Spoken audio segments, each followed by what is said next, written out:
पोते को मिला सबक। संजय और अंजलि अपने बेटे राज को समझाते हुए कह रहे थे, कल दादाजी आ रहे हैं, तुम अपने कमरे में जगह बना लो। क्यों? देखो माँ, पहले ही बोल रहा हूँ, दादाजी के साथ एक कमरे में नहीं रह सकता मैं। राज को उम्मीद था कि उसकी माँ उसका पक्ष लेंगी, लेकिन ऐसा नहीं हुआ। ठीक है, तो तुम हाल में सो जाया करना, और वैसे भी पापा जी पहले की तरह 4-5 दिन के लिए नहीं, बल्कि हमेशा के लिए आ रहे हैं। राज पैर पटकता हुआ चला गया। अब तक संजय के माता पिता गांव में रहते थे। संजय उनकी इकलौती संतान है। बहुत बार कहने पर भी दोनों संजय के पास रहने नहीं आते थे। कहते हमारा मन गांव में ही लगता है। संजय साल में 1-2 बार गांव जाता था, तो कभी वह लोग आ जाते थे, पर ज्यादा समय नहीं रुकते। पिछले महीने संजय की माँ सोई तो फिर उठी ही नहीं। 13वीं के बाद अंजलि ने अपने ससुर रामलाल जी को समझाया, पापा, अब तक तो आप दोनों थे, लेकिन अब आप अकेले हैं, यहाँ कैसे रहेंगे? पापा, मैंने सब इंतजाम कर दिया है, आप हमारे साथ रहने चल रहे हैं। संजय ने निर्णय सुनाते हुए कहा। रामलाल जी कुछ सोचकर बोले, ठीक है, लेकिन अभी तुम लोग जाओ, मैं अगले महीने आ जाऊंगा। संजय और अंजलि वापस आ गए। दोनों पिता की मनोदशा समझते थे, लेकिन 17 साल का राज नहीं समझता था। अगले दिन रामलाल जी आ गए थे। संजय तो दफ्तर चला जाता था, लेकिन अंजलि रामलाल जी का पूरा ध्यान रखती थी।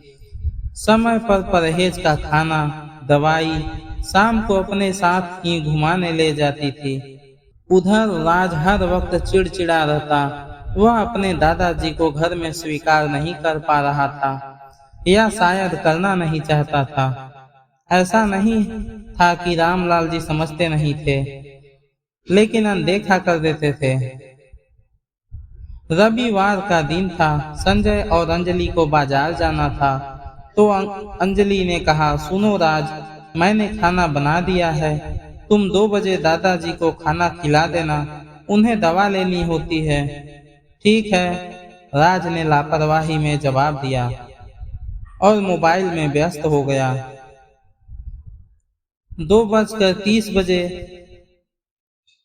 रामलाल जी ने सोचा, खुद ही खाना खा लेता हूँ, और जैसे ही रसोई में दाल पलटने लगे, और न जाने कैसे बर्तन हाथ से नीचे गिर गया। जोरदार आवाज हुई और सारी दाल जमीन पर गिर गई। राज दौड़कर रसोई में आया और वहां का हाल देखकर गुस्से से चिल्लाया, क्या कर दिया यह? कुछ करना नहीं आता आपको? जब से आए हो जीना मुश्किल कर रखा है, ना कोई प्राइवेसी छोड़ी है, ना सुख चैन। जैसे ही पीछे पलटा तो देखा संजय और अंजलि को खड़ा पाया। अंजलि रसोई में आई और कहा, पापा जी, आपको लगी तो नहीं ना? बैठिए, मैं आपका खाना लाती हूँ। वह बहू दाल तो घबराए और अपमानित रामलाल जी ठीक से कह नहीं पा रहे थे। अंजलि बोली, कोई बात नहीं पापा जी, सब्जी है, उसे लाती हूँ। जल्दी से रसोई समेट अंजलि ने खाना लगाया और संजय बिल्कुल खामोश था, और राज को लग रहा था कि बात खत्म हो चुकी है। कुछ सोचकर संजय बोला, राज, तुम कल गांव जा रहे हो। गांव क्यों? क्योंकि जो व्यक्ति मेरे पिता का सम्मान नहीं कर सकता, वह मेरे घर में नहीं रह सकता। गांव जाओ, खेतों में काम करो, कमाओ, और अपने दादाजी की तरह जीवन जीकर देखो। उन्होंने बहुत संघर्ष करके मुझे इस लायक बनाया है, जो मैं सारी सुविधा तुम्हें दे रहा हूँ। वह पिता है मेरे, और तुम्हें कोई हक नहीं है उनके साथ बदतमीजी करने का। यह घर मैंने बनाया है, लेकिन इसकी नींव का पत्थर मेरे पापा हैं। उम्र के इस पड़ाव पर ही संतान की जरूरत होती है। आज तुम उनसे ऊंची आवाज में बात कर रहे हो, तो हमें तो घर से ही निकाल दोगे। सामान बांध लो।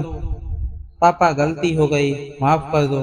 नहीं रोहन, 1 महीने के लिए गांव तो तुम जा रहे हो, वैसे भी स्कूल बंद है। अभी जाओ और अपने दादाजी के संघर्ष को महसूस करो। आशा करता हूँ दोस्तों आपको ये छोटी सी कहानी पसंद आई होगी। अगर आपको ये वीडियो पसंद आई है तो वीडियो को लाइक करें, अपने दोस्तों के साथ शेयर करें और अगर आप चैनल पर नए हैं तो इस चैनल को सब्सक्राइब अवश्य करें। धन्यवाद दोस्तों, मिलते हैं एक नई कहानी के साथ।